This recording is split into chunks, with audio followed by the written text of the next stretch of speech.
শান্তিপুর গ্রামের মাঝ দিয়ে বয়ে যাওয়া নদীর জল তখনও দুপুরের রোদে ঝিকমিক করছে।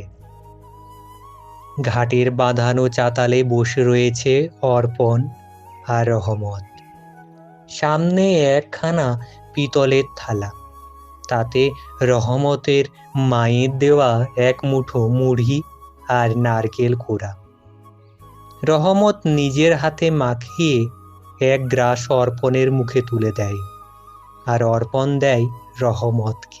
এই এক থালায় খাওয়ার অভ্যাসটা তাদের সেই শৈশব থেকে।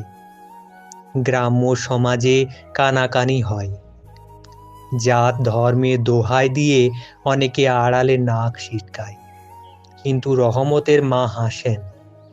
তিনি জানেন পেট ভরে গেলে মানুষের খিদে মেটে, কিন্তু মন ভরে গেলে মেটে মানুষের ভেদাভেদ। তিনি অর্পণের কপালে হাত দিয়ে বলেন, অর্পণ, তুই তো আমার বড় ছেলে রে, তখন ধর্মের কোনো দেয়াল সেখানে দাঁড়াতেই পারে না। একবার অর্পণের খুব জ্বর হয়েছিল, 7 দিন বিছানা থেকে উঠতে পারেনি। সেই কদিন রহমত রোজা রেখেছিল, শুধু বন্ধুর সুস্থতার কামনায়। মন্দির আর মসজিদ দুটো জায়গার ঠিকানায় যেন এক হয়ে গিয়েছিল। কি রে অর্পণ, আমার আগের ছবিটা দেখেছিস? ওই যে তোর বাড়ির দুর্গাপুজোর সেই একচালা প্রতিমাটা এঁকেছিলাম। রহমত উৎসাহিত হয়ে বলল। অর্পণ মৃদু হেসে উত্তর দিল, ছবি তো ভালোই হয়েছে রে, কিন্তু মায়ের চোখ দুটো যেন ঠিক তোর আম্মার মতো। অত মায়া কেন দিলি? রহমত হো হো করে হেসে উঠল। সেই হাসিতে কোনো মলিনতা ছিল না। সে বলল, মায়া কি দেখে আসে রে পাগল, ও তো হৃদয়ের টান। মা তো মাই হয়, সে আমার আম্মাই হোক আর তোর দশভুজা মাই হোক। অর্পণ অপলক দৃষ্টিতে তাকিয়ে থাকলো ওর বন্ধুর দিকে।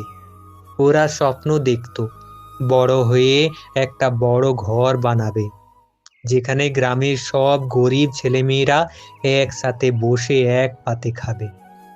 কেউ কাউকে ঘৃণা করতে শিখবে না, কিন্তু মানুষের তৈরি ঘৃণা যে ঈশ্বর প্রদত্ত প্রেমের চেয়েও শক্তিশালী হয়ে উঠতে পারে তা ওরা জানতো না।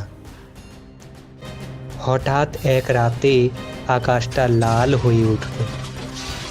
আগুনের লাল নয়, যেন ঘৃণার লাল। শান্তিপুরের শান্ত বাতাসে বারুদের গন্ধ মিশে গেল। দাঙ্গাটা শুরু হয়েছিল সামান্য এক বিবাদ, কিন্তু গ্রাস করল পুরো জনপদকে। যে প্রতিবেশীর বাড়িতে রহমত প্রসাদ খেতে যেত, তারাই আজ মশাল নিয়ে তেড়ে আসছে। অর্পণদের বাড়িতে পাথর পড়তে শুরু করল, আর রহমতদের পাড়ায় দাও দাও করে জ্বলল আগুন। অর্পণের বাবা হাত ধরে টেনে তাকে ঘরের ভেতর আটকে রাখলেন। জানালা দরজা বন্ধ করে দিলেন শক্ত করে। বাইরে যাস না অর্পণ, ওরা এখন মানুষ নয়, জানোয়ার হয়ে গেছে। কেউ কাউকে চিনবে না আজ। অর্পণ আর্তনাদ করে বলল, বাবা, রহমত ওখানে একা, ওর বাড়িতে দাদু অসুস্থ, ও তো দাদুকে ছেড়ে পালিয়ে যেতে পারবে না। আমাকে যেতে দাও বাবা, আমাকে যেতে দাও। বাইরে তখনও জয়ধ্বনি আর তকদিরের স্লোগান। মাঝখানে পিষ্ট হচ্ছে সাধারণ ভালোবাসা। রাতের অন্ধকারে মানুষের হাহাকার আর আগুনের শিখা যেন নরকের ছবি এঁকে দিল। অর্পণ শুধু ঘরের কোণে বসে কাঁপছিল আর ভাবছিল, রহমত কি আজ তার বাড়ির সেই দুর্গা প্রতিমার ছবিটা বাঁচাতে পেরেছে? পরদিন ভোরবেলা চারদিকে শ্মশানের স্তব্ধতা।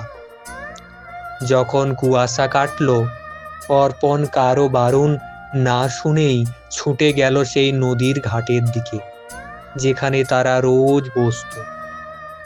ওর মনে হচ্ছিল রহমত নির্ঘাত ওখানে ওর জন্য অপেক্ষা করছে। ঘাটে সিঁড়িতে পৌঁছাতেই অর্পণের বুকটা হাহাকার করে উঠল।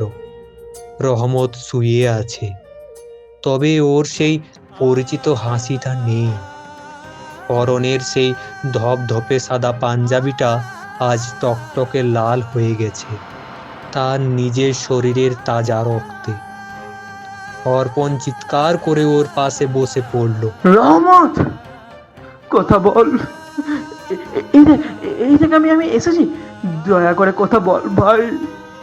রহমত, চোখ খোল। রহমতের চোখ দুটো অর্ধেক খোলা, নিভে যাওয়া প্রদীপের শেষ শিখার মতো ক্ষীণ কণ্ঠে সে শুধু বলল, অর্পণ, ওই গাঠের উপরে থালাটা আছে, আজ আর খাওয়া হলো না রে, বড্ড খিদে পেয়েছিল। রহমতের নিথর হাতটা ঘাসের উপর লুটিয়ে পড়ল। চিরদিনের মতো ঘুমিয়ে গেল সেই ছেলেটা, যে জাত চিনত না, শুধু ভালোবাসা চিনত। অর্পণ দেখল কাছেই সেই পিতলের থালাটা পড়ে আছে। দাঙ্গার উন্মাদনায় কেউ একজন সেটাকে পা দিয়ে তুবড়ে দিয়ে গেছে, কিন্তু থালাটা আজও উজ্জ্বল, ঠিক ওদের বন্ধুত্বের মতো। আপনারা কি জানেন, বিচ্ছেদ মানেই কি শেষ? রবীন্দ্রনাথ লিখেছিলেন, শেষ হয়েও হইল না শেষ। অর্পণ রহমতের রক্তাক্ত হাতটা নিজের হাতের মুঠোয় চেপে ধরল। দেখল রহমতের পকেট থেকে উকি দিচ্ছে একটা ভাঁজ করা কাগজ। সেটা সেই দুর্গা প্রতিমার ছবিটা, যেটা রহমত পরম মমতায় এঁকেছিল। দাঙ্গার আগুনেও সে ছবিটা ছাড়েনি। ছবির এক কোণে নিজের রক্ত দিয়ে রহমত লিখে গেছে একটা নাম, অর্পণ। তার শেষ রক্তবিন্দু দিয়ে সে বন্ধুর নামটা সই করে গেছে। রোদ উঠল, নদী বয়ে চলল তার আপন খেয়ালে। মানুষ মরল, মনুষ্যত্ব পুড়ল, কিন্তু সেই অস্পর্শ বন্ধুত্বটা অমর হয়ে থমকে রইল ওই নদীর ঘাটে। অর্পণ আজ একা ওই ঘাটে বসে, সামনে ভাঙা থালাটা রাখা। সে একা খায় না, থালার এক পাশে রহমতের জন্য খাবার তুলে রাখে। রহমত নেই, কিন্তু বাতাসে ওর গলার স্বর ভাসে। চূর্ণী নদীর ঢেউয়ে ওর হাসি ঝিলিক দেয়। অর্পণ জানে মানুষ মানুষকে মারতে পারে, কিন্তু এক থালায় খাওয়ার সেই পবিত্র স্মৃতিটাকে দাফন করার সাধ্য কোনো দাঙ্গার নেই। গল্পটা এখানে শেষ হতে পারত, কিন্তু অর্পণের চোখের জলে রহমতের স্মৃতিটা প্রতিদিন নতুন করে জন্ম নেয়। এই পৃথিবীতে সীমানা আঁকা যায়, কিন্তু হৃদয়ের ম্যাপে কোনো কাঁটাতারের বেড়া চলে না। সমাপ্ত।